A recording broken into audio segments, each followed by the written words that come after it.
کوهستان تاجیکستان با طبیعت اسرارانگیز، نشانه‌های تمدن آریایی و مردم مهنت‌دست و صاحب هنر که در هر منطقه کشورمان با رنگارنگی جذاب و ناتکرار جلوه می‌کند، هر نفر را که به اینجا سفر می‌نماید غرق همه این زیبایی‌ها می‌کند.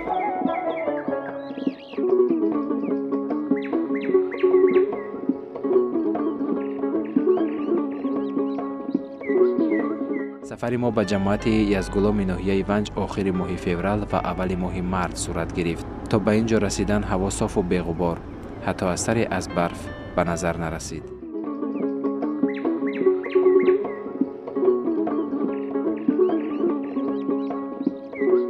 اگرچند 15-16 ساعت سواری ماشین به این گوشه دوردست کشور سفر کردن اندک دشواری داشته باشد هم، اما حلاوت این همه زیبایی‌های طبیعت، دشت وسیع و باغ لطیف، چشمه‌های آبشار، صحرا و چمن و کوه و لاله‌زار و خنده خورشید کشوری آفتاب رویه‌مان خستگی را هر لحظه رفع می‌کرد و با تأثیرات نیک به این مکان رسیدیم.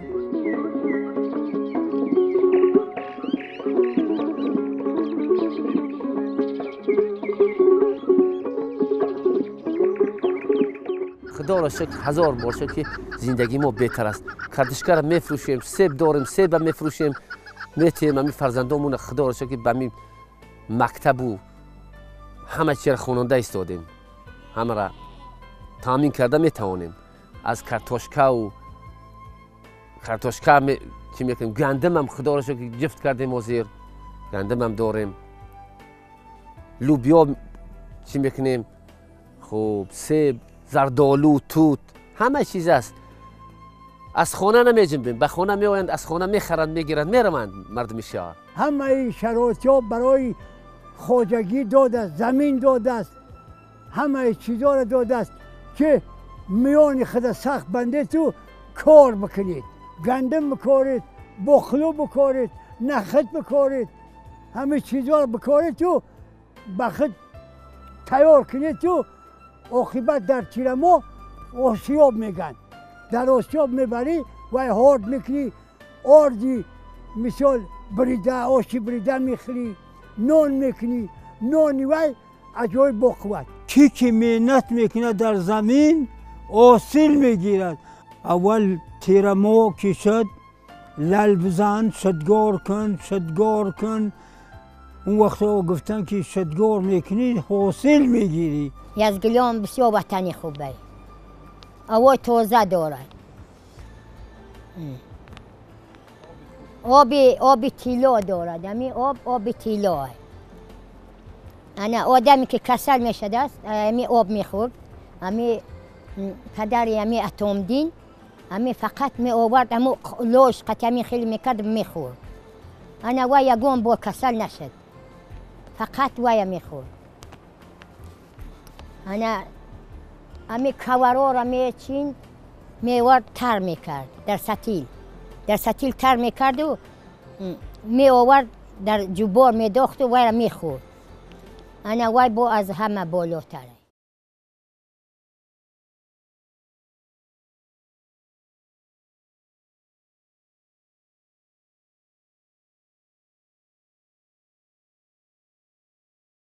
امسال از اول ماه مارس در جماعت یزگولام مردم بارشات باران را زیادتر احساس کردند، اما زمستان امسال در این منطقه کوهستان کم برف بود.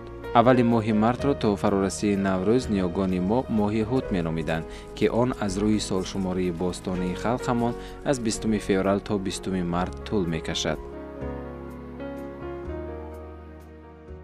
ای پا تا سر نشانه داریم، 7 روزه در امین ناخون تا خرک، ای خرک تا لینگ 7 روزیگه، 7 روزیگه ای زانو، ای بعد ای زانو امینجا هست چی؟ کاردوسون کمر نوروز با که می رود با دیل و جگر و در سر همینجا توت میپزد. بعد تخم میگیم در ما 50 شب و 50 روز تا نوروزه پاروی حیوانات ها را بیرون میبروردن، برگ و پایه درختان جمع میکردن، یک جا توپ میکردن، سم میکردن. بعدی 50 شب و 50 روز از نقطه نظر علمی اگرونومی و اگرتکنیکی وقتی میگیریم، در درون همین پارو روند امانیفیکاسیا میگذارد، یعنی که تخم علفهای بیگانه نابود می شود، تخم حشرات ضرررسان نابود می شود و وقتی که در روزهای نوروزی همه پاروی را در وی نوری های نیتروگینی، نوری های فسفوری، نوری های کالیدار پیدا می شوند برای طبیعی و همچون 5 عامل اساسی که برای نباتات لازم است در وی پیدا می شود و استفاده می بریم. 3 4 تا 5 مراتب حاصلناکی زیرات‌های خوزه قشلاق زیاد می‌کند. تقویم‌ها از جانب مردم کوهستان به وجود می‌آیند و برای مردم منطقه‌های همواره‌نشین از جمله وادی وخش چندان اهمیت ندارند، زیرا آنها قریب زمستان را نمی‌بینند. میان مردم کوهستانی وادی‌های کولاب، رشت و حصار و یزگلام ناحیه ونج نیز چنین نوع تقویم وجود دارد. چله کلان، چله خرد، 18 بوسکوش، 12 کپک رب. بعد نوروز چیل کنده بیسوز خوششب میگردی خواروز. این هزیمایی که ما تیار کردیم اینا رو برای نوروز تیار کردیم و همین خیلی بابگی روایت ها بودن که بعد نوروز چیل کنده بیسوز و ما با همین نگاه نگرده گرچه که هوا گرم شیست لیکن با هوا هم سردی دارد و ما اینا رو برای بعد نوروزی تیار کردیم. سالهای میاد که بعد نوروز هوا نقض میاد با میمونه باید سال دیگره، نه که سالهای میاد که در حقیقتا با خیلی هزو هم صرف میشه و 40 کنده نروه هم 20 میروه. چله ها خیکو چله یکمش خنکه و دیمش با گرمتره و همین نوروزی کشد، همین نوروزی کشد بعد کمتر اوشتمی چی گرم میشود. 18 بوسکوش که آغاز ماه هوت است، از روی مشاهده های مردم کوهستان اکثرا هوا سرد می شود. بعضاً بنابر سردی هوا ذخیره علف و خاشاک کمتر می ماند و چروا در آخر زمستان خراب و لاغر می شود. دیگر اینکه از روی قانون طبیعت بز 2 دوره زایش دارد که دوره دیومش محض به همین شب و روز رس می آید. در این ایام شبهای سرد هوا بزغاله های نوزاد و مادرانشان که نسبتاً لاغرند می فوتند. از این رو مردم کوهستان این شب و روز را 18 بوسکوش نامیدند. ما از تجربه خودم من میگم یا مال بزغالایی که داریم میفهمیم که همین ماه ینور به میزاید یا علاج میکنیم که ما آغیل شو و یک تخته بندی میکنیم و یک لطه بندی میکنیم که چی علاج شود که و یعنی بزغاله شو از دست نروند. برای همین حرکت میکنیم که وزینه مانده آزر اگر تولد کند فصل آزاد، فصل گرما، فصل خورشید، فصل چیلی که مربوط به دوره هوشنگ بود، هوشنگ میرفت در راه مارسیار رو دیدم که تاریخ است. مارس میفرد اسب وای سنگ زند، مار سنگ به سنگ افتیده آتش به وجود میاد. آتش این روشنی است، آتش این استقلال است، آتش این گرمی است، آتش این سبزیدن. نه زبان یزگلام خطی همه چی صدا می شود، از نو یعنی از نو زنده می شوند و تیاری به جشن نوروز. همین حالتی که بزغاله تولد کرد از بس که چله زمستان برآمد، همین ماه صدا خو نخو و زنده می ماند. نیست میوه ها میمرند، اگر گرم خانه گرم باشد نمیمرند. اوقاتای خوب اگر بتی برای وای ها نمیشوند چی. نه که گشنکی باشد میمرند. همین بزای میده از خنکی را تلف میتن فرزند داشتن، چون که ایمال 3 تا تلف دار. دیگه همون بزای کلان هر سهشون بیچاشون هستند. همین خنکی در این بزای که نو میزاین میمرن، بیچاشون میمرن. برای همین جا آدم بد و از ما بد. پدر من وای معلم گیوگرافیا بود. من توقع نخوام تمامی فرزندای پدرم اینستیتوت و یونیورسیته نو را تمام کردم. من توقع یک کشاورز دیقان هستم. پدر من پیش خودش من موند که تمام کار خوجگی را میکنی، زندگی را پیش میبری. مادر خدا رحمتیمو ما همین بزار میگرفتیم به درم میبردیم. قریب 3 ماه 4 ماه اونجا چوپانی میکردیم با می اومدیم. پدر من میگفت که فقط همین 17 چیده بود همین چیارو احتیاط کنی که همین بیچه ها سالم براین. کمشون میبرامدن داخل خیلی خنک. همین بزای کلان گفت که نگاه نکنید، بزایی که نو میزان اینا رو گفت نگاه کردن در کار که اینا میدان. خنکی که تاثیر کرد گفت میمرد. گاو گوساله کرد خنکی به وزش به میمرد. اگر جای گرمی داشته نباشد همین خیلی چی میکروب بایی که در زمین هست، در زمین تای زمین و هم که از برای خنکی میمرد. خنکی زد تمام و هم به منظره مونه. نادر چلای موسفیدی سال دیده این دیار درباره 12 کبک همین را گفت که در این مدت آهسته آهسته آب شدن برف تپه ها و شکفتن گل و سبزه ها به نظر می رسد. مردمی از گلم ماست در امی روزها سیله پرواز کبک ها را از جانب تل و تپه ها مشاهده می نمایند. از این رو این روزها را 12 کبک رف نامگذاری نمودند. این شب روز الکی صدای کبک دری به دل فرح می بخشد. پایان تر می خنبند چونکه اونا گرمی را میکوبند که وقتی گرمی بالا خنکه پایانتر گرمه گرمی به اونا مطابق دارد. بعد چی میشود؟ نرو که بالا میروند در جای خود میروند و چرا میکنن و سهرکی صبح که میخیزی صدا میکنه. اوه عجب شیرینی که جای باد. بعد صدای وای که میشنوی میگوی که دنیا بهار شد، به همه چیا کار تیار شد. بهار آمد بهاری دلربا آمد وقتی کشتی کار آمد. انا میخی کبک همین وادی یزگلام خیلی است میگم. اونا زمستان در قشلاق میوان. چند بار من از همین باغ کبکا خستن رفتن، همین گندم میداختم که بخورن، میخوردن باز میپریدم. یا همین چردک آغل ده یا که همین باغ ده میموندم میخوردن باز میگریختن میرفتن. یک بزی یک کبک ماده داشتیم همین خیلی چی میکردیم و ققلم زدیم میومدن میخوردن میرفتن. وایشانی سر دادم رفت قطعا اونا همین بهارنده. خیلی وقتی که در فصلی که تیرمان و فرامدن پایان به این آن نشانه است که زمستان قهرتو می شود، یعنی برف زیاد می شود، خنکی زیاد می شود. این آن نشانه رو نشان میده. دیگه بهار شد گرمی شد حاضر شب خواب میکنی سحر به میبرای بالا میکوها چهچه کبگان دریه و کبک یک حسیات میکنی که همین فصل بهار نزدیک شده استاده است. روزه حسیات هست. کوگی دریه لویده کوگی میده علویده همینجا صدا میکردن کیف میکردیم. نوروزی همون کوی بلند است، همون یک منوره یالی در وای او نگاه کنه و زیر خود او یک بلندی همونجا دیوال کردگی منای همونجا منوره های همونجا نوروزی های. اگر همین دیقانی تا نوروزی همین باقلو و جو ای حوالی بهار سر کن ای لینگ در لینگ جفت کنی و حاصل میگیری، حاصل خوب میگیری. ای که گذشته یا نوروزی کم میگیری، ای در سر یکی میبروید تموم افتو که سری همون منوره رفت نوروزی.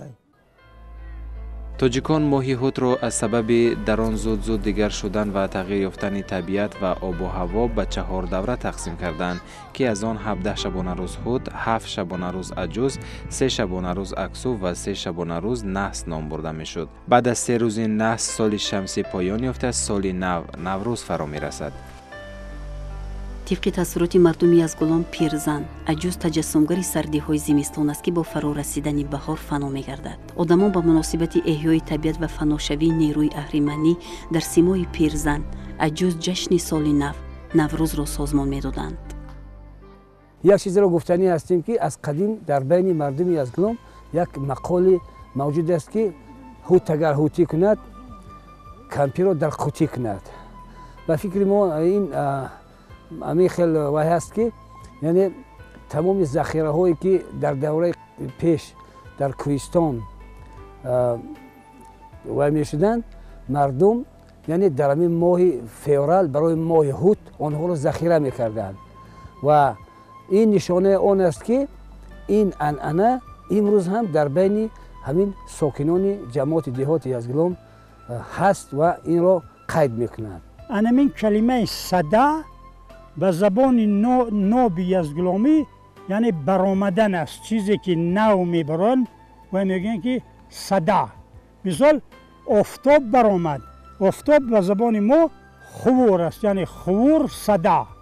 همین صدا مربوط به همون دوره را در بر میگیرد.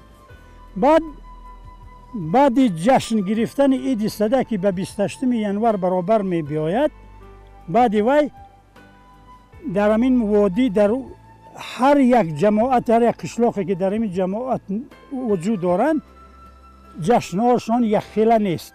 از 28 تا 31 جمع دست می شود. از 26 قشلاق‌های بالا 26، از ما 28 ینور. انا بعد در دوره جشن صدا خروس می آوردند، خروس جنگ می کردند، سگ‌ها را جنگ می کردند و یک کلمه با نام گرواش است. همین گرواش چی معنا دارد؟ با زبان یزگلامی من اینجا به شما بگفتم که گر این به زبان ما منزل است، منزلی که آدم اونجا خواب است، آدم منزلگاه. انا اینجا به یک چیز است، برای نگاه داشتنی خوراک و تخمی که به زمین میپاشیدن به نام مثال بخل، جو، گندم، برای آنها از همین ریگ، گیل و لای مخصوص خمدان تیار میکردن. خمدان تیار میکردن که وقتی که شعله آفتاب گرمی را به همین خمدان ها زد، اینا قاق میشوند، یعنی سخت میشوند و میبردن در درون گنجور. در درون اینا همون اشیاهای خوراکه و تخمی که در زمین نگاه میداشتند. در وقتی جفتی بهاری که ما این جفت را با زبان یزگلامی غیو خناق میگوییم، یعنی دو گاو را میبستن و در دهانشان نان میماندن، شاخاشان روغن میمالیدن و بعد جفت میکردن. در همون دوره که جفت میکردن، اون تخمی که در خمدان بود میورد زمین بند میپاشیدن و خوراکایی که توت و مویز و زردآلویی که داشتن همین لبی نزد زمین میشتن و چای قطعی میخوردن و را با جاروب میرفتن. این را میگن معناش گرواش.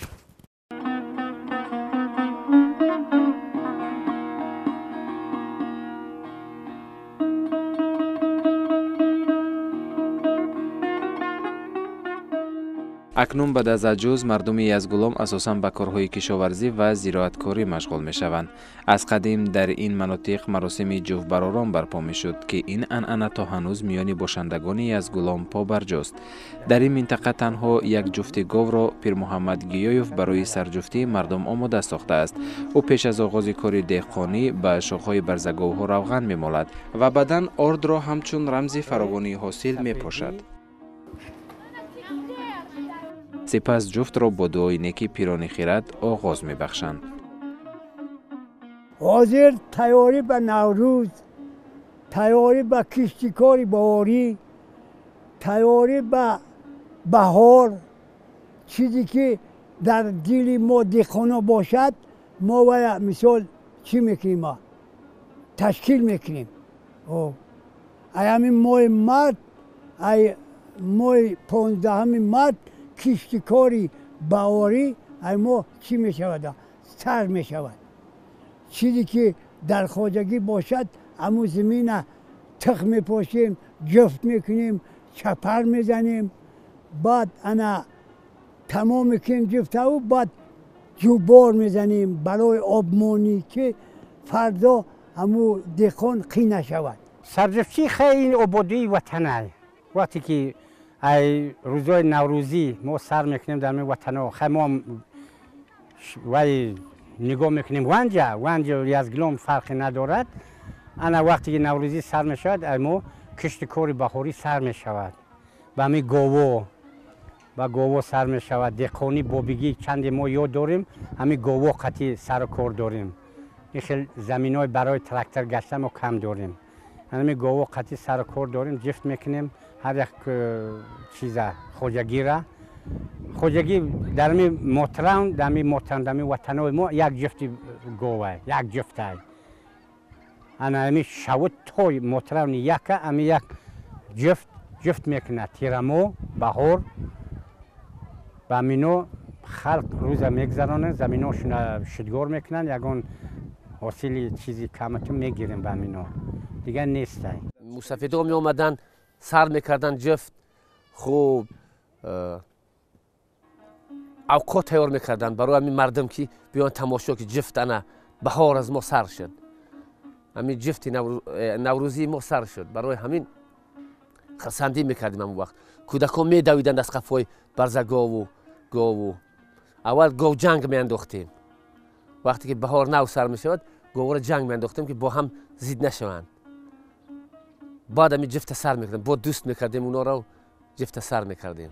گوجنگ مقصد گوجنگ خیلی که این آوازی دیدی خیلی جفت کردیم و بند سر دادیم این بلوی این زورای او زور میکنه این قطعی این او قطعی دعوا میکند وقتی دعوا کردن در جفت غم میتین فهمیدی هم دیگر قطعی همو جفتگر غم میتین عذاب میتین چی گفایی که ما بزنیم همو گاوا میفهمن مثال اسپاری از سور هست همو هست میدونه که همین مردک سواره یا نیست همو گاوا به منزله وای مثالی که همین سپاره که گرفتیم حوشه وای میفهمد که کسب کاری بهاری ما سر شد انا این خیلی کسب کاری بهاری ما سر شد مثال ساو میگویی قرار میکند های میکنی میرود انا همین خیلی به اجازت نمیرود پس گر قابل هوشه پس توشه چطوری مشاهده شد در اینجا زمین های کلان کم است از همین لحاظ مردم وقتی کشت کردن از واسطه های تکنیکی از جمله تراکتور استفاده برده نمی توانند هر موسم کشت و کاری باشندگانی جماعت یزدگلان با همین اصول قدیمی که اجدادان ما آن را روی کار آورده بودند انجام میپذیرد. گاوهای جفتی از یک جا در مکانی که ما زندگی کرده ایستادیم نهایت با واسطه جفت کردن گاوها خوب است برای زمین چون که خاک قبط بالای زمین است خاک چیزی زنده است این خاک نفس میکشد رنگ انسان و وقتی که ما با واسطه گاوها شدگاه را کشته میگذارانیم زمین یگان آسیب نمیبیند ما شدگاه را میگذاریم حاصل که 2-3 مرتبه زیاد میگیریم من در کتاب عالم روس پروفسور نیکولای ایوانویچ واویلوف من مطالعه کرده برآمدم در وی نویسندگی که همه حاصل زیادی پخته در عالم در بدخشان میگرفته است از آن جمله در یزدگلام در یک دور زمان کی این حاضر باور میکند برای چی برای آنه که همین دلیل های علمی همین عامل های 5 عاملی که برای نباتات لازمند همون بابیان ما اینا استفاده میبرند هر کس میتونه به زوری وای میکنه بردگاو را وای میکند درونشون معیب میشود همین میجقی همین سپور میجقی این مجبور زور میکند درونش معیب میشود یک سیزن کار نمیکنه و ای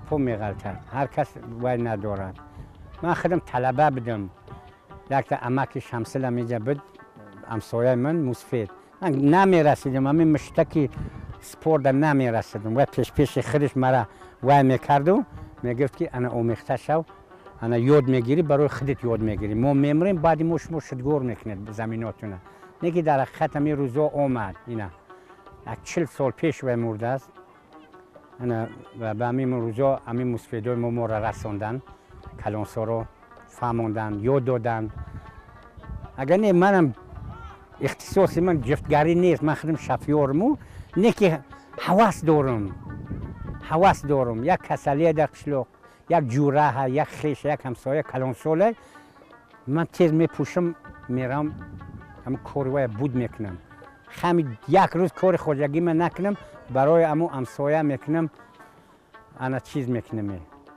همون کار همسایه من بود میکنم که همسایه من خفه نشود و مساحتی زمین هایی که در گردش کشاورزی اند در جماعت دیهاتی یزدگلام 240 گکتار تشکیل می‌دهد و در دوران استقلالیت در جماعت دهاتی از گلام نهایت به دستاوردهای کلان نائل گردیدیم، مخصوصا در زمین.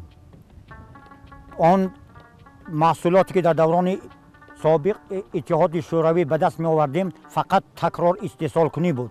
حاضر باشد ما از تکرار استحصال کنی به دیگر کوشش کرده ایستادیم که ساحه های نو، بسته‌بندی میوه ها، قسم صادراتی محصولات خواجگی قشلاق زیاد شده ایستاده است. تنها این سال در فرجام سال من خودم تحلیل انالیتیکی اقتصادیات کرده گذاشتم. 48 تانه توت به بازارهای داخل و بیرون از جمهوری صادرات کرده شد. با قول نامبرده از بس که در این منطقه کار همین طور صورت میگیرد، ما با این موسم 4-5 ماه قبل آمادگی میبینیم. یعنی برزگوها رو از آخر فصل تیرانباغ خوب نگاه بین میکنیم. بعدتر در ایام فرارسی گرما با آنها کم کم، انیقترش در یک روز حدود 3 ساعت تمرین میکنیم. وقتی که جسم برزگوها به کار عادت کرد، سپس کشتی اساسی را آغاز میبخشیم. وقتی پیش کشت کار ما در یک روز بسیار 3 ساعت خنک راست میکنیم اینا را تا 3 روز. تا 3 روزه برزگاه باید وقتی که انا قدر جفت کردی نه اوش میتی نه کاش میتی، انا دم میگیرد نشخر میکند، بعد کام میتیم، بعد او میتیم، برای که اگر ما تسبیدگی تای یوغ میبریم برزگاه را که بتیم یا او بتیم، اینو خنکای اینو راست نمیشود، گنده فیول میشوند، گردناشون میکفد دیگه. وقتی جفت کردن دیگه اینو زورشون نمیرسد، خو میکنن، میپرتوان خودشونه، خیلی یک عذاب میکشن خودشون برزگاه. صاحبای برزگاه قنیو همین برزگاه خودشون عذاب میکشن تا تمام شدن. مجبوریم که اگر گردناشون بکفد با کمیش 10 روز باید ما تاییوغ کار نفرمیم اینو را، برای که گردنش باید تازه شود و بعد تاییوغ میکنیم. با گفته جفتران هنگامی که برزگاوها رو به میدان کشت میبروریم، قوه آنها رو نیز سنجیدن لازم است. یعنی هر دوی این گاوهای کاری باید قوتی برابر داشته باشند. اگر یکی بر رقیب خود برابر بودن نمیتواند، آن رو عوض کردن لازم است، زیرا این هم به سلامتی برزگاو و هم به کاری آدم جفتران دشواری میارد. یک صحنه مخصوص است در همین کوهستان ما که یعنی مردم پیش از آغاز کشت کار گاو و 2 برزگاه را فربه میکنند. خب یک دهقان آنها را گرفته در زمین، آنها را در بین مردم اولین مراتبه گویا که در همین فصل فرارسی، فصل بهار، با 2 برزگاه جفت میکنند و مردم آن چیزی که در بیزاتشان ضیافت ها است در گرد زمین جمع آمده همین رسم و رسوم را قید میکنند. این نشانه آن است که مردم یزگلام مردم آریایی نژاد هستند و این رسم و رسوم قدیمی ملی تاجیکانه را تا امروز احیا کردند.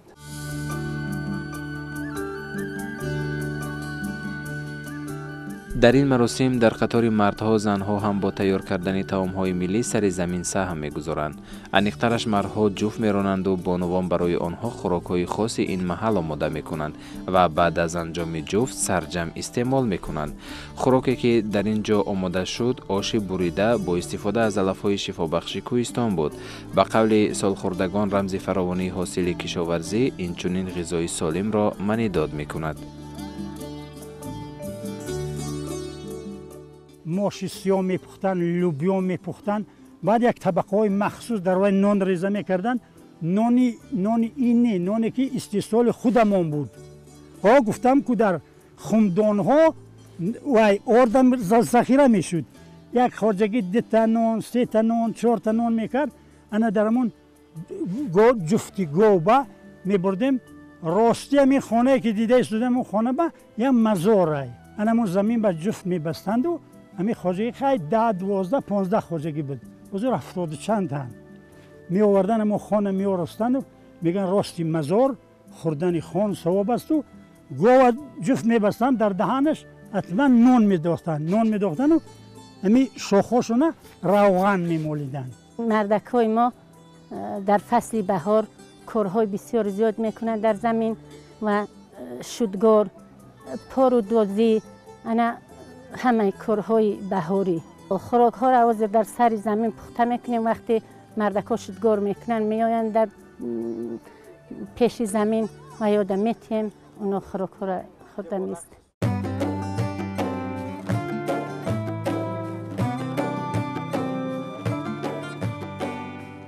در برابر این قسمتی از زنان کهنسال از خانه‌هایشان طعام‌های خاصی بهاری سری زمین می‌آورند. این خوراک‌ها نیز از انواع ملی عبارت بوده: اوماچ و دلده، شیربرنج و شیرکاچی، شیرفتیر و شیرکدو، اتاله، شیربت و مانند اینها را در بر می‌گیرد که هر یکی آنها خاصیتی به خود خاص را دارایند.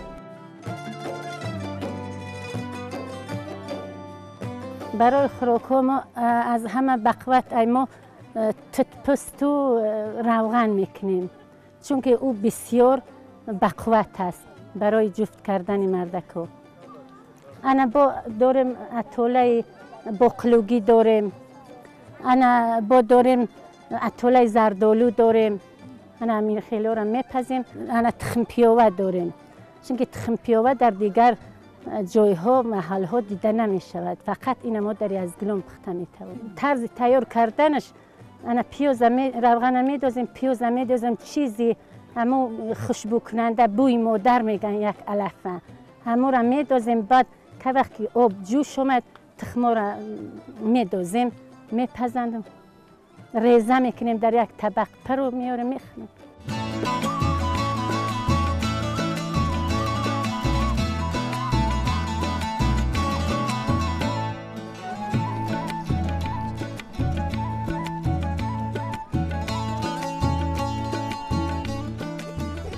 چیز دیگری که دقت هر نفر را هنگام سفر در اینجا به خود جلب می کند زبان یزدگلوم است. این زبان در دو ساحل رود یزدگلوم و وادی همنام آن به کار برده می شود. گفتار ساکنان سرگه وادی یزدگلوم با بعضی خصوصیت‌های دیالکتولوژی خود از گفتار مردم قسمت پایاناب این وادی تفاوت دارد. به قول سالخوردگان این زبان به خط بوده، آثار ادبی آن به صورت ایجادیات فولکلوری رواج داشته است. آقا در زاوان دایی دو ورخته دو روغ زا انا امو بچه من فریاد کردم که بیو روغن آرده بگیر بیو پیش من یک بار روغن کنم بر زگاوره. از روی زبان یزدگلومی معلوم می‌گردد که این خلقیت یک خلقیت قدیمی است، زیرا امروز کلمه های در زبان امروزه یزدگلومی استعمال می‌شوند که در ادبیات گذشته ما که تاریخ هزار ساله ها دارد ما دیده می توانیم. این اثبات آن است که زبان ما زبان قدیمی است و رسم و رسوم قدیمی تاجیکان در همین منطقه یزدگلوم تا امروز محفوظ است.